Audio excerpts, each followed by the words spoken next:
Hello everyone, and welcome to the 3rd anniversary of the Mounty Presents! Geez, this year alone I celebrated hitting 50, then 75 episodes, and now it's the 3rd anniversary of doing this show. That's really crazy. And next year I'll hit 100 episodes at the rate I'm currently going, so I gotta think about what that'll be as well. Fun times. But until that point, today I'll be covering something I have become a big fan of over the course of this year, Rurouni Kenshin. Created by Nobuhiro Watsuki in the 1990s, Rurouni Kenshin followed the story of Kenshin Himura, a former manslayer turned wanderer, and now wants to seek redemption for what he has done by fighting against the evils and injustice he once participated in a long time ago. Now, if only the author could do that in modern day, eh?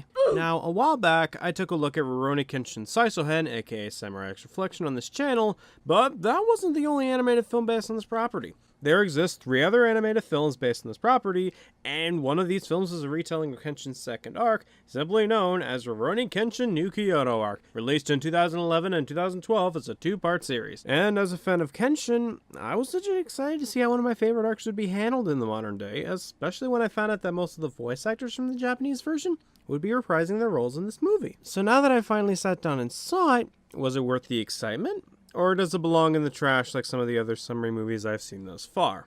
Well, let's find out. Now, as I just stated, this is a retelling of Kenshin's second arc, but told through Misao's perspective, which is exactly why scenes where she's not there exist. Brilliant! But wait, wasn't Misao in most of the arc after Kenshin got to Tokyo? Yep. So most of this movie is basically the same events from the original source material, skimmed over with only a couple major changes to the material. So basically, if you read the wiki entry for the original arc, congratulations! You've seen most of this movie for free. For those who haven't seen it, however, this arc revolves around Kenshin going to Tokyo to stop his manslaying successor, Makoto Shishio, from taking over Japan, since the government, well, kinda screwed the pooch in dealing with him years prior, and now he's amassing a large amount of swordsmen/soldiers to make his dream happen. There's a lot more to that, obviously, but that's the basic gist for those who haven't seen this arc yet. Legit, it's a really good story arc, albeit lengthy at points, and I can't recommend it enough, especially if you're a fan of shonen. As for the movie version, it's basically a skim milk version of the original arc. Still contains the basic elements of the arc in question, but a lot of the substance/weight is removed. Actually, I take that back. At least skim milk is healthier than whole milk, therefore serving a purpose to exist and or reason to drink it over its whole milk counterpart. This film is basically a Wikia/Wikipedia entry but in animated form and released over the course of 2 years. In that amount of time, someone could have marathoned the arc numerous times or read it in manga form. Hell, at least with the Wikia page, it has hyperlinks to character bios. You can find out more about these characters that isn't mentioned in the arc summary.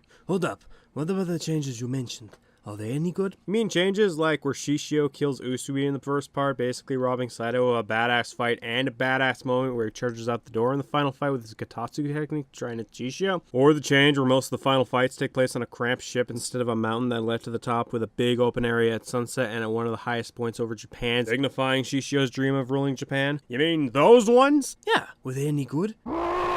Look, I get that adaptations change things. Even the Kenshin anime did that every once in a while. But while I felt Kenshin's anime made a lot of those changes for the better, this movie's changes are for the worse. As I just stated, I am not a fan of the change where Shishio kills Usui. Yes, the two wanted to kill each other in the original manga/anime. But by seeing Shishio's abilities at this point in the 2-part movie, it removes a lot of suspense/intrigue into his abilities, and it's something the source material/anime didn't have as an issue since they used his powers sparingly, and we didn't even see him go all out until the final fight of the arc, where he proved he was worth that manslayer title due to how threatening he was in battle and how close he was to killing Kenshin at numerous points in that fight, largely because Kenshin kinda got a bit fucked up prior to that point. On top of that, one of my favorite fights with Saito was also removed as a result of this, and that sucks because the fight with Saito and Usui was a great one to watch. The techniques, the strategy, the back and forth, the zero Gotatsu, it was great. But since it's gone, all we get for Saito fight-wise is a short fight with Shishio on the ship that's just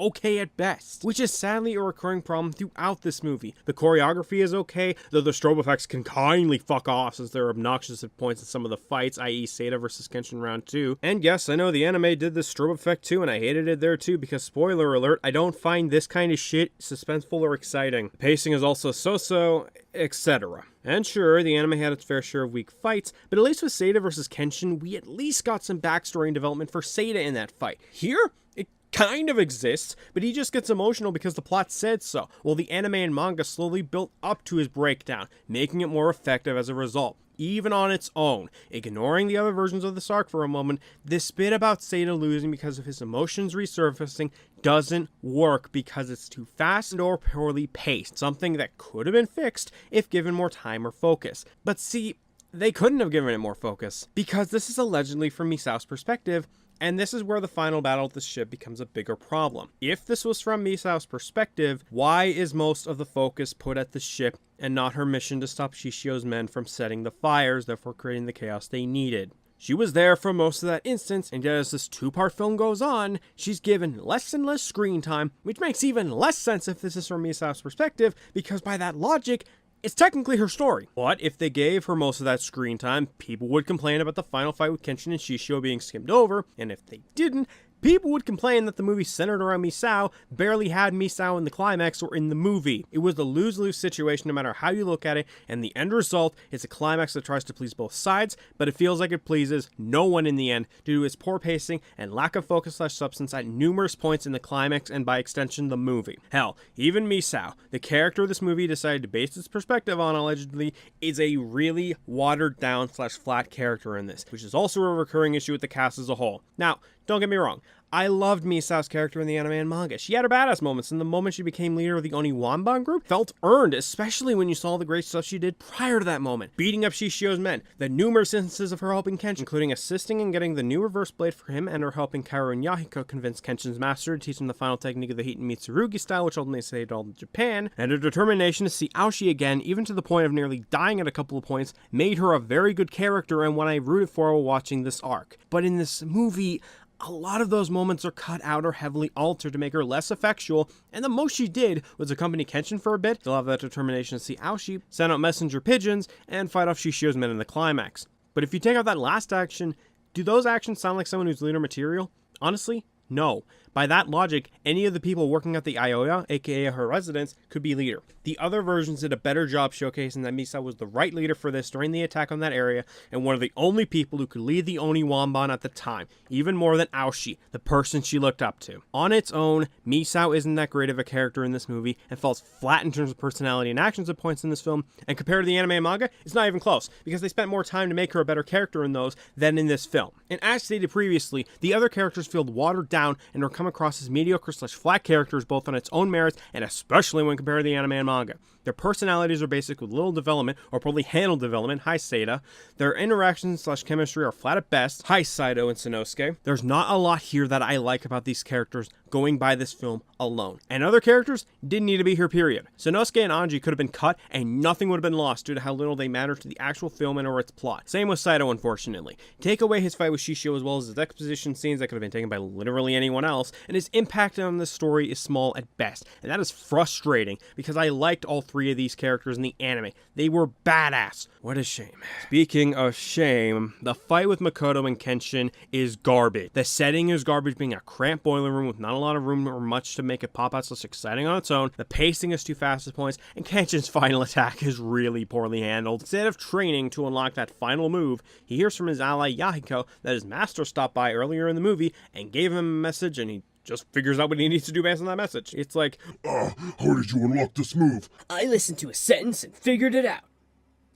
That's fucking stupid. I know, right? yes, I know it's unfair for me to keep comparing the anime and manga to this since it's a summary movie, but this movie is making it really hard for me not to compare it to the show, especially when the changes in this are really bad on their own, and it just makes me want to watch the anime instead. What also doesn't help is that a bunch of the songs in the soundtrack are remixed songs from the anime. And yeah, the visuals are nice, but at this point it's like so fucking what when everything else is problematic to me. So while watching this movie on its own, whenever I heard these songs, my mind went, oh yeah, that's a tune from the anime. That's a pretty good song from the anime. And then I wanted to go watch that instead. But are the remixes any good? Yes.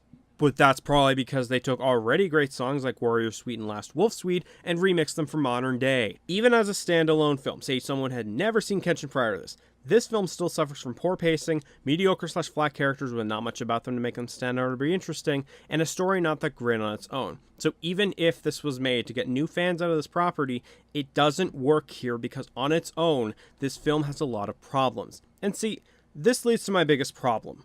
Why did this need to be made in present day? Back when these movies were released, home media was either not easily available, or the cost to afford the entire series was too high, since a lot of these series were released on VHS back then, which could only store a limited amount of episodes, and back then, episode counts were big for the sake of syndication and or due to an adaptation having a lot of filler/chapters to adapt into episodes. As such, summary movies served as a good alternative since not everyone could afford all the episodes on VHS and or could see the original series back then due to not having home media at all, but wanted to remember what happened in a series they liked back then. But nowadays, we have the internet. We have wikis, both official and fan-made. We live in an information age, which also includes libraries if you can't afford internet at home but can afford a movie ticket. If you want a recap of what happened back then in a series you used to watch or are interested in trying out, you can do so with ease now with either a Google search or watching on illegal services, or illegal services if you're that kind of person, which I'm not. Hell, as stated earlier, you can view a summary of the Kyoto Arc on the Kenshin Wiki for free, minus the fees for your internet bill, but that's beside the point. And again, libraries exist. As such, there's not much of a need for these watered-down, skimmed-down movie versions of anime and story arcs anymore. Even if you take out wikis for a second, the original Kenshin is available on a lot more services nowadays, depending on the country, and if you care about physical versions, those are available as well, but expensive depending on where you look. Had this been released in a period where home media or wikis or streaming services weren't readily available, I might be willing to give it a slight pass due to the time period. But this came out in the 2010s. As such, I can't excuse it here, because the original series is a lot more readily available when compared to what it was back then. As a film on its own, it doesn't work. As a summary movie, it suffers the same issues as other summary films, and as an adaptation of the original source material, it falls flat on its face incredibly hard. I do not recommend this movie to anyone, regardless of if you're a fan of Kenshin or someone who never saw it before. And unfortunately, this is not the end of the Kenshin animated movies. I still have 2 more before I'm fully done with these animated movies, and then I may tackle the live-action ones in the future. But after this movie, though, I am not going to tackle them next. I need a break from garbage like this, so next time we meet, I'm going to be going off to Morio. See you then.